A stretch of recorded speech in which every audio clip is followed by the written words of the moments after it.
Сайн байцгаана уу? Миний YouTube-ийн хамгийн анхны бичлэгийг үзэж байгаа танд маш их баярлалаа. Өнөөдөр би та нартай маш сонирхолтой нэвтрүүлэг ярьж өгөхөөр энд ирсэн байна. За ер нь одоо ярьж өгнөхөөсөө илүү та нартай тэр нэвтрүүлгийг эхнээс нь дуусах хүртэл нь орчуулад та нартайгаа хамт үзье гэж бодлоо. За тэгээд тэр нэвтрүүлгийн талаар яг танилцуулах юм бол миний бас үзэх дуртай нэвтрүүлгүүдийн нэг. Тэгээд цаашлаад ер нь миний амьдралтай хүртэл холбогдсон тийм нэвтрүүлэг байгаа.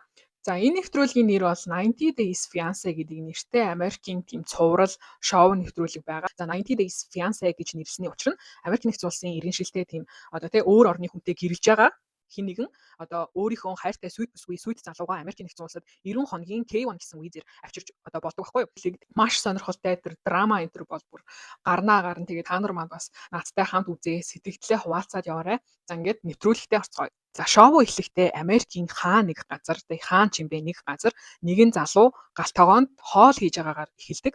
За гэтэл тэр залууг хоол хийж байхад нь нэгэн камер өөрийг нь ингээд хянаад иждэг. Үнэхээр яг тэр камерны арт хүн өөрийг нь юу хийхийг нь хоолоо хийхийг нь хараад хянаад байж байдаг. За тэгээд би яг анх үзэхдээ бол маш их гайхажсэн. Юу болох гээд байна ямар сони би ядж хахад арт нь ингээд амар юм сэжигтэй аяд ивсэн. За тэгээд гайхаад байж тал нөгөө камераар хянж байгаа хүн нь эмэгтэй хүн байдаг. Эмэгтэй хүн битэхэл тэр хоол хийж байгаа залууг baby гэж дууддаг. Тэгээд зөрүүлээд нөгөө залуу чинь нөгөө камертайгаа яриад тэр камерыг Shayna гэж дуудаад тэгээд үргэлжлүүлээд ингээд өөрийгөө тэр залуу танилцуулдаг байгаа. За энэ залууг бол Forrest гэдэг 32 настай ийм залуу байгаа. За ямар учиртай хүн бэ? Ямар учиртай хүн камераар ингээд хянаад байсан бэ гэхээр за энэ залуу бол өөрөө гэртээ тийм ухаалаг тийм төхөөрөмжүүд байрлуулах айгу дуртай хүн гинэ. Одоо жишээлх юм бол одоо энэ нэвтрүүлэг дээр гарч байгаа байхгүй юу? Хогийн савн хүртэлтэй ингээд ухаалаг. За тэгээд өөр одоо Alexander гэдэг юм маш тийм ухаалаг төхөөрөмжүүдийг гэртээ байрлуулах маш их дуртай. Тэр битэхэл гэртээ хяналтын камертай. Тэр хяналтын камерын ард тэр Shayna гэд нэртэй найз охин нь өөрийг нь 24/7 хянаад байждаг. За тэгээ Forrest гэдэг энэ залуу үргэлжлүүлээд яг найз охиныхоо талаар танилцуулж байгаа. За найз охин нь яагаад ингээд камерын ард ингээд өөрийг нь хянаад байдаг вэ гэхээр тэр охин болохоор за тэр одоо эмэгтэй Филиппин улсад амьдардаг, хол амьдардаг ийм найз охин байгаа байхгүй юу? Тийм учраас ингээд одоо камераар өөрийг нь хяндаг. Дээрээс нь энэ залуу болохоор хэлж байгаа. Хүмүүст айгу тийм эвгүй одоо сонин санагдаж магадгүй өөрийг нь ингээд найз охин камераар хараад. Гэхдээ надад бол илүү аюулгүй санагддаг. Ягаад гэвэл надад янз бүрийн юм тохиолдоод хэрвээ би ухаалтаж унах юм бол одоо Shayna буюу миний найз охин надад тусалж чадна гэж байгаа. За Forrest-ийн хувьд бол өдрийнхөө ихэнх цагийг одоо Филиппин найз охиндоо зарцуулдаг. Хэдийгээр ингээд онлайнаар харилцдаг ч гэсэн одоо өдрийнхөө ихэнх цагийг бол хоорондоо ингээд ярилцаад за тэгээ Shayna нь одоо ажилдаа явсан үедээ камераар нь ингээд өөрийг нь хянаад ингээд байждаг гинэ. Тэр битийхэл Forrest бүр ингээд өөрийнхөө унтах цагийг хүртэл Shayna-д зориулаад өөрчилсөн байгаа. Жишээлх юм бол Forrest үүрийн 4 цагт унтаад тэгээд өдөр 3-4 хатас ирдэг гэж байгаа байхгүй юу. Яг энэ цаг нь одоо Филиппиний тэр цагтаа яг тараад тэгээд өдрийн турш одоо тий сэрүүн байгаа хугацаанд бүтэн өдөржингөө ярих юм боломжтой байдаг. Ингиж хүртэл найз охиндоо бүр ингээд хамаг өдрөө зарцуулдаг. Дээрэс нь өрөөндөө бүр ингээд найз охиндоо зориулсан ингээд дүүрэн ороор дүүрэн юм бамбруушнууд тий ингээд тавьсан. Иймэрхүү юм жижиг үйлчлэгийг харах юм бол ер нь Forrest яг тэгээ Shayna айгу хайртай гэдгийг харагдаж байгаа зү.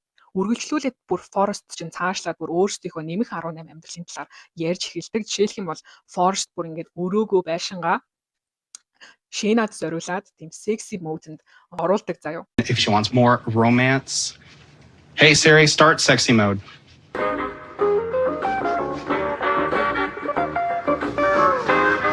Forrest хэлэхдээ болохоор яг энэ бүгдийг Shayna хамгийн анх санаачилж ийсэн. Тэгээд өөрт нь бас мэдээж таалагдсан л байгаа хгүй эдрийг чинь хийж ин гэхээр. Бас Forrest хэлэхдээ юу гэдэг гэхээр Shayna болон Forrest хоёулаа өмнө нь хин нэгэнтэй унтаж үзээгүй гэж бас хэлсэн байгаа. Хосуудын хувьд бол 7 жил яг энэ одоо онлайн харилцаанд байсан. Ерөөсөө өмнө хин нэгэнтэйгээ уулзж байгаагүй гэж хэлсэн. За тэгээд Forrest болохоор яг 7 жилийн дараа Shayna-тай уулзах одоо юу гэх юм боломжтой тэр мөнгө олсон гэж хэлсэн. Гэтэ яг тэр уулзах мөнгөө гэж хэлээгүй заяа. Онгоцныхон плетийг ингэж захиалах мөнгөтэй болсон гэж бүр ингэж хэлсэн за. Мэдээж одоо ингэж Америкт амьдарч ийж яагаад 7 жилийн турш 7-гийн 7 жилийн турш ерөөсөө ингэж тэр хайртай найз охин руугаа явж чадаагүй юм бэ гэхээр Forrest болохоор ADHD болон аутизмтай.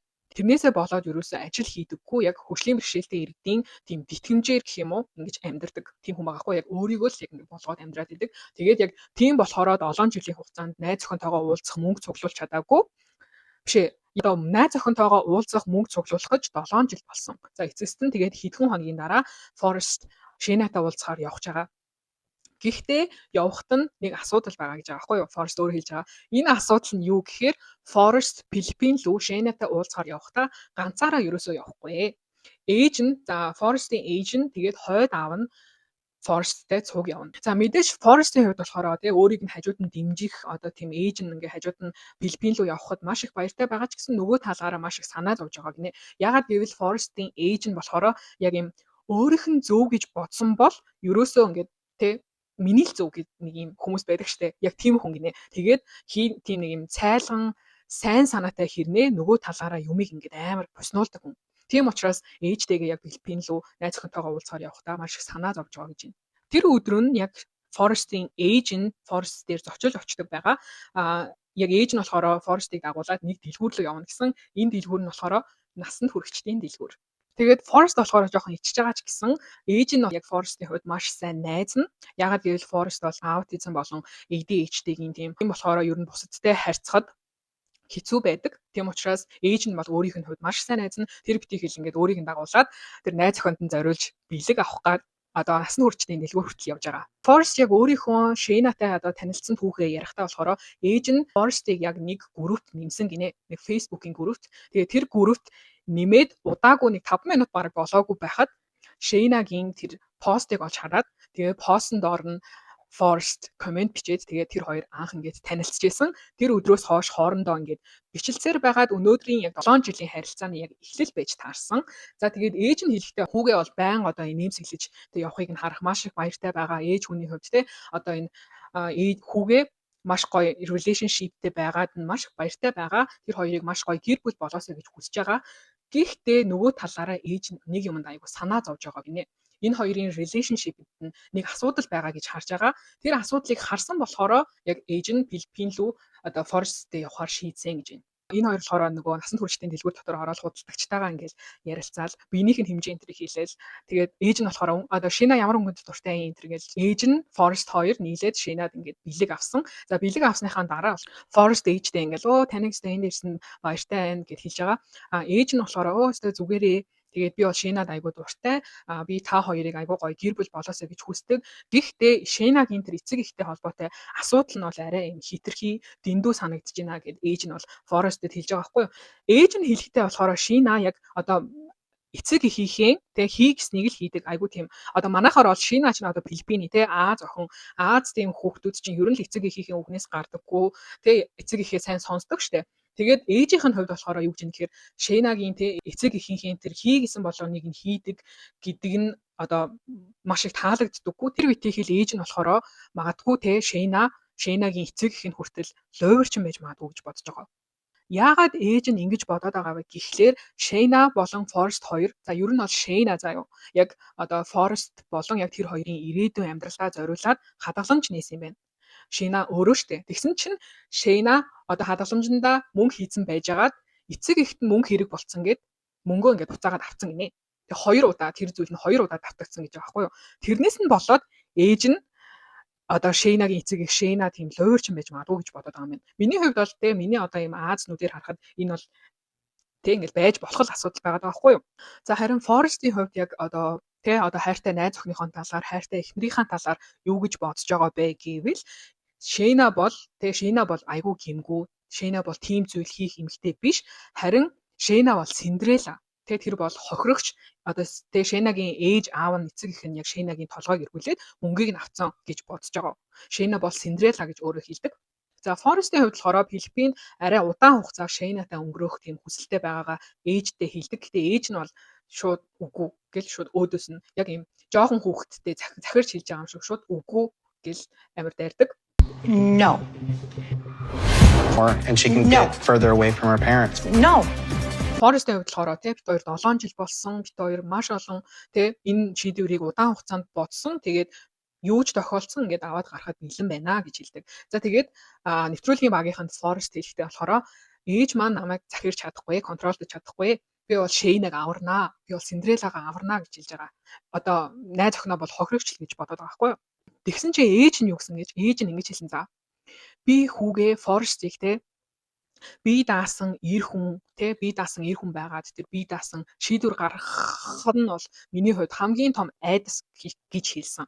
Тэгээд энэ үгнээс нь болоод хүмүүс болохоор ер нь Forrest-ийн ээж бол хүүгээ захирах маш их дуртай. Ер нь л хүүгийнхээ толгойг өөрөө эргүүлдэг хүн юм байна гэж хүмүүс бол айгүй их бодож байгаа. Тэгээ ээж нь үргэлжлүүлээд хэлэхдээ яг Forrest бие даасан шийдвэр насанд хүрсэн хүний шийдвэр гаргана гэхээрээ маш их алддаг юм аа. Тэгээд 7 жилийн өмнө Индонезийн бас нэг өөр охинтой үерхчихсэн юм байна. Гэхдээ тэр охин нь болохоор яг бас л ингээд хайртай дуртай гэж яагаад яг уулзахаасаа өмнө гэх юм уу тэр Индонез охин Forrest-ийн бүх мөнгийг өөрлөгөө шилжүүлж аваад тэгээд скамдаад зугтцсан. Тэгээд тэрнээс нь болоод ээж нь ахаад яг ийм юм ингээд миний хүүд тохиолдож байгаа гэж санаа зовж байна гэж хэлдэг. За Forrest-ийн хувьд бол хэлэхдээ өөрийнхөө шийдвэртээ өөрийнхөө бас үзэл бодолтой үнэнч байгаад ээждээ юу гэж хэлдэг вэ гэхээр би очиж жагаад нөхцөл байдлыг ажиглаж жагаад тэнд үлдэхгүйгээ шийдъя гэж ээждээ хэлдэг.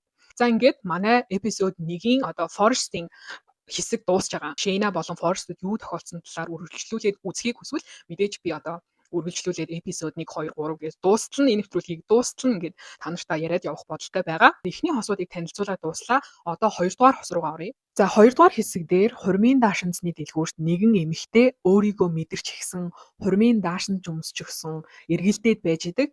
За гэтэл Emma. But we're here for me. I'm getting married. Okay. I'm sorry. Okay. Энэ бол өөрийнх нь хурим биш байсан. Өөрийнх нь өөртөө зориулж дэлгүүр хийсэж байгаа явдал биш байсан. Найзынхаа хуримд зориулаад дэлгүүр ингээд хурмын дэлгүүр хийсэж явж исэн мэлээ. За энэ эмэгтэй бол энэ шоуны 2 дахь оролцогч Emma гэдэг 27 настай Лос Анжелес мужид амьдардаг ийм эмэгтэй байгаа. Энэ эмэгтэйгийн хувьд бол саяны нөгөө өмсчээсэн цагаан даашинз шиг адилхан ийм хурмын даашинз өмсөөд ингээд хурим хийхийг хүсдэг, гоё нөхөртэй болохыг хүсдэг, хүүхэдтэй болохыг хүсдэг ийм эмэгтэй байгаа. Гэхдээ одоогор бол өөрийнхөө ихэр эгчтэйгээ хамт амьдарч байгаа. За ихэр эгч нь болоод Emma хоёулаа гоо сайхны тийм зүйлс айгүйх дуртай. За ботокс бас хоёулаа айгүйх дуртай гинэ. Гэхдээ ботоксоос бусад баг бүх юм нь өөр гэж байна. За Emma-гийн ихэр эгчийн хувьд бол өөртөө маш их цаг гаргадаг, өөрийгөө хайрладаг эмэгтэй байдаг. За Emma бол өөрийгөө танилцуулж хэлэхдээ өөрийгөө boy crazy гэж хэлсэн. Boy crazy гэдэг нь болохоор тийм хөвгүүдэд маш хурдан дурладаг, нэг тийм хөвгүүдэд дуртай охин гэсэн утгатай юм аашийн. За тэгээд өөрийгөө тэгж хэлж байгаа байхгүй. Би бол яг нэг дэйтний дараа ингээд ухаан алтлаад уралдаг. Эсвэл нэг шот текиланы араас гэж хэлсэн. 1 shot of tequila. I love you. 2 shots of tequila. I'm going home with you. За Emma-гийн хувьд бол хэлэхдээ LA-д болзоонд явна гэдэг бол үнэхээр хэцүү гэж хэлсэн. Тийм ч учраас өөрөө Морокко улсын нэгэн залуутай интернетээр үерхэж байгаа. За тэр залуу нь бол Ziad гэдэг нэртэй 27 настай тийм сувилагч залуу юм байна. За Emma бол хэлэхдээ Ziad бол өөрийг нь тийм ямар ч асуултгүйгээр хайрладаг эрэгтэй хүн. Тийм учраас өөрт нь маш их таалагддаг гэсэн. За энэ хоёрын танилцсан түүх нь болохоор Emma яг 1 жилийн өмнө олон улсын тийм болзооны аппликейшн татаж аваад тэгээд ерөөсөө пост хийгээл 5 минутын дараа шууд Ziad өөрлөнд бичсэн гэж байгаа байхгүй юу. Тэгэл бичиж эхлээд ерөөсөө 15 минут болоод Ziad өөрийг нь шууд ирээдүйн эхнэр нь гэж тодорхойлсон. Тэгэл Emma ч угаасна хүний эхнэр болох хүсэлтэй тийм хүн учраас ингээл тэр нь өөрт нь маш их таалагдсан гэсэн. За ингээд 1 жилийн хугацаанд Emma болон Ziad хоёр хоорондоо ингээд учир ургуулад интернетээр үерхэд одоо бол Emma Морокко руу Ziadтай уулзгаад хэдхэн хоногийн дараа явах гэж байгаа. За Ziad болон Emma хоёр 1 жилийн турш ингээд үерхлийн харилцаатай байсан. Тэгээд сүүлийн үед бол энэ хоёр ер нь ингээд Ziad-ыг яаж Америкт авчрах уу гэдэг тал дээр айгүй ярилцах болсон гинэ. За тэгээд мэдээж миний хамгийн анхны хэлсэнчлэн Emma-гийн хувьд бол бодохдоо Ziad-ыг Америкт авчрахын тулд нөгөө хилээд байгаа 90 хоногийн K1 визийг авах ёстой. За тэр визаг авахын тулд заавал сүй тавьсан байх хэрэгтэй байдаг байхгүй юу. Emma-гийн хувьд бол бодохдоо Ziad ингээд Америкт ирэхийг хүсэж байгаа юм чинь намайг энэ удаа Морокко руу явах үед надад сүй тавьж магадгүй гэсэн амар том горилго хийсэн. Тэрэндээ бүр ингээд итгэцэн байгаа. За Emma-гийн эгч нь бол Emma-г Морокко руу явуулах дургүй байгаа. Дээрээс нь өөрийнхөө сайн танихгүй яг бичлэн уулзаж үзээгүй хүнтэйгээ гэрлэн гэдэг талаар ярьж агаад Emma-гийн эгч бол үнэхээр дургүй байгаа. Дээрээс нь Emma-гийн эгч ингэж хэлдэг. Өмнө нь яг энэ зүйл болж байгаагүй байсан бол ядаж би догтлох байлаа гэж хэлдэг байхгүй юу. Энэ нь ямар учиртай вэ гэхээр Ziad бол Emma-гийн хувьд хамгийн анхны Морокко тийм залуу биш юм байна. Өмнө нь яг Мухаммед гээд нэг залуутай үерхжсэн. Тэгээд бүр Морокко руу яг адилхан яваад engagement хүртэл хийж исэн өмнө нь. Тэгээд буцаад Эма Элейдэ ирсний дараа яг Мухаммед айгу сонио айш гаргаад исэн гинэ ингээл тэг харьцаж ядаад тэр хоёр ч бүр аль хэдийн engagement те зүй тавьсан хэрнээ тэгсэн чинь Эма ингээд айгу хардлах төрөөд Instagram-ийнх нь бүх фоллоу хийдэг те дагдаг охтууд руу нь мессеж бичсэн гэж байгаа байхгүй юу. Сайн уу чи энэ залууг таних уу гэж заяа. Тэгсэн чинь бараг 20 эмэгтэй тэр Мухаммед гээд залуугийн найз охин нь байж таарсан. За тэгээд энээс болоод Эма бол салсан. Гэтэ энэ удаа бол Эма бодохдоо Зиадыг тэ Мухаммедээс шал өөр хүн гэж бодож байгаа. Гэхдээ нэг юм нь Эма болохоор Мухаммедийн талаар те өмнө нь яг нэг улсын юм адилхан залуутай engagement хийжсэн гэдэг талаараа тэр одооныхоо найз залуу болох Зиадтай ерөөсө хэлээгүй. За тэгээд Эма Зиад хоёр уцаар ярьж байгаа. Тэгэл онгоцны бодол дээр чи намайг тосож авах уу гэл. За тэгээд дээрэс нь Эма болохоор Зиадаас ингэж нэмэж асуудаг. Би чамайг онгоцны бодол дээр үнсэж болох уу гэж асуудаг байхгүй юу? Яагаад ингэж асууж байгаа вэ гэхээр Мороккод тийм олон нийтийн газар хамаагүй үнсэлсэж болдоггүй гинэ. Тэгсэн чинь ингэж асуусны дараа Зиад болохоор it's okay гэж хэлсэн заяа. Тэгэл үргэлжлүүлээл Эма болохоор бас ингэж ярилцаад тэгээд Эмагийн экс нь өмнөх тэр нөгөө Мухаммед гээд залуу нь болохоор тийм айгүй уламжлалт сэтгэлгээтэй залуу байсан. Тийм нэмэх 18 энэ төр талаар ерөөсөө одоо тийм нээлттэй биш. Тийм учраас Эмад бол таалагдаагүй гэж байгаа. За тэгээд Зиад бол харин энэ талаар айгүй нээлттэй байдаг гинэ. Ингээл саяны одоо асуусанчлан ингээл те онгоцны бодол дээр үнсэлцэж болох уу гингүүд үнсэж болох уу гингүүд за болно энэ төр гээл те. Тэгэнгүүт Эма бол бодохдоо Зиадыг Мухаммедээс арай өөр хүн гэж бодоод байгаа байхгүй юу. Тэгээд Эма болохоор энэ удаа бүр амар ихтэй байгаа. За би яг сүү тавих байхаа гэд бүр би эргэж ирэхдээ бүгжтэй ирнэ энэ төр гэл амар ихтэй ярьж байгаа байхгүй юу. Тэгээд дээрэс нь за Эма энэ аялалд нөлөөлж магадгүй гэд ажилласаа гарцсан. Тэгэл яг ерөөсөө л бараг л эцсийн зорилго нь сүү тавих юм шиг л ингээл Морокко руу Зиадтай уулзахаар явж байгаа. Энэ хоёр өмнө нь угаасаа уулзж байгаагүй. Энэ удаа анх удаа уулзж байгаа. За тэгээд Эмаг их чинь онгоцны бодол дээр хүргэж өгсөний дараа Эма бол ингээд Морокко руу нисдэг. Энийний дараа анх удаа Зиадыг одоо нэвтрүүлгийн багийнхан харуулдаг байгаа. За Зиад бол өөрийгөө танилцуулсан. 27 настай Зиад гэдэг те Мороккод амьдардаг. Хамгийн анх бол Эмагийн те профайл дээрх тэр зургийг нь хараад амар хөөрхөн санагдаад тэгээд шууд hi wifi гэж биччихсэн гинэ. Тэгээд Эма болохоор өөдөөс нь маш хурдан хариу өгсөн. Тэгээ хамгийн сонирхолтой юм нь штэ тэр үед Зиад hi wifi гэж бичиж байхдаа wifi гэдэг үгнийхээ утгыг мэддэггүй байсан. Зүгээр л ингээд сонсчихсан үг болохоор л тэгэл Эма руу явуулсан. За тэгсэн чи Эма тэрийг нь бүр амар serious хүлээж авсан гэж ойлгож болно. Гэхдээ Зиадын хувьд бол ер нь Эмаг угаасаа айгүй хөөрхөн эмэгтэй гэж боддог. Харахыг тэсэн ядан хүлээж байгаа. За тэгээд Зиадын хувьд бол Эма бит хоёр биенээ маш их ойлголцдог гэж хэлсэн. Мороккод бол бас нөгөө олон нийтийн газар үнсэлцэж болдоггүй тийм хууль байдаг гэж бол танилцуулсан байгаа. За тэгээд Эма Мороккод газарцсан. За энэ үед болохоор Зиад цэцэг аваад онгоцны бодол дээр ингээд Эмаг хүлээж идэг. Эма болохоор яг цагтаа газарцсан боловч цаадах чинь онгоцны бодлын 0 ороод амар нилээ мейкап хийгээ заяа манай хүн. Тэнгүүтээ хувцсан дээр амар гой сольж мэлж өмсөөд нилээ цаг аваад гараад ирсэн чинь Зиад алгуулсан. Тэгээд Зиад бол яг тэр Эмаг 0 удаан цаг авч байгаа хооронд нь бол тэ айгуух гадаа хүлээж лээсэн л та. Тэгээд гараад ирсэн чинь байхгүй болсон заяа. За тэгээд Эма баахан чамдаам савтай Зиадыг ингээд хайж явж байхдаа Зиад бол өөр лүүн тэ мессеж явуулсан, маш олон төрлийн мессеж явуулсан. Тэгээд Эма бол бодохдоо яг тэ Зиад бол намайг яаж байгаа бол хийж байгаа бол гэж шалгаж байгаа байх гэд мессежүүдээ харсан чинь бүр эсэргээрээ бүр ингээд амар шаардсан, душаацсан тийм мессежүүд байсан. За тэгээд Эма баахан чамдаам энтрийг чирж явж байгаа тэр хоёр биенээ олж хараад уулздаг байгаа. Oh my god. Oh my god. Oh my god. За тэгэл тэр хоёр чинь хоёр биенээ арчаал. Өө чи яасан царайлаг юм бэ? Чи яасан хөөх юм бэ гэл тэгэж байжгаад хэдхэн секундын дараа заяа. Эма ингээ хөх рүүгээ хараад миний хөх ямар харагдаж байна гэд тэгэж асуудаг байхгүй юу? Тэгсэн чинь Зиад бүр амар сонин царай таалгаа заяа. Ингэж хэлсэн. Надтай камерын өмнө бити ингэж яар. Би бол муслим ир. Чи миний шашныг хүндэтгэх ёстой гэж хэлсэн заяа Зиад. За тэгээд Эма болохоор би чиний шашныг хүндэтгчилээ штэ. Гэтэ чи надад те бит хоёр ингээд паблик газар олон нийтийн газар хоёулаа янз бүр байж болно гэж хэлээ үстэ. Би чамаас олон удаа асуусан. Чи тэгэл fine гэдээсэн бидтэй гэд Эма хэлж байгаа. Тэгээд Зиад болохоор ингээд за би бол ингээд хэлэхдээ face to face нүүрэн дээр чинь ингээд үнсэж болно гэд Зиад ингээд Эмаг үнсэх гэсэн чинь Эма шууд ингээд хоошлоод миний ингээ мейкап муухай боллоо гэдгсэн заяа. Тэгсэн чинь Зяад бүр амар уурлаад за одоо тэгээ энэ үнсэлт бол би чамд өгөх сүүлийн үнсэлт байсан. Ахиж би чамайг үнсгэж оролдохгүй. Би бол эр хүн, би бол хэлсэн үгэндээ хөөрнө гэж хэлсэн заяа. Йоо, бүр амар эго таваацтай. Гэтэ би бол бодохдоо жоохон тийм муслим энтертэй тиймэрхүү орны залуучууд юм биш магадгүй гэж үзсэн. Okay, that's nice. Okay. Be the last kiss I will give you. You will see. So you're not gonna kiss me anymore? No, anymore. Тэгэл Эма ингээд амар сонь царайлаад уйлаад яваад гисэн за.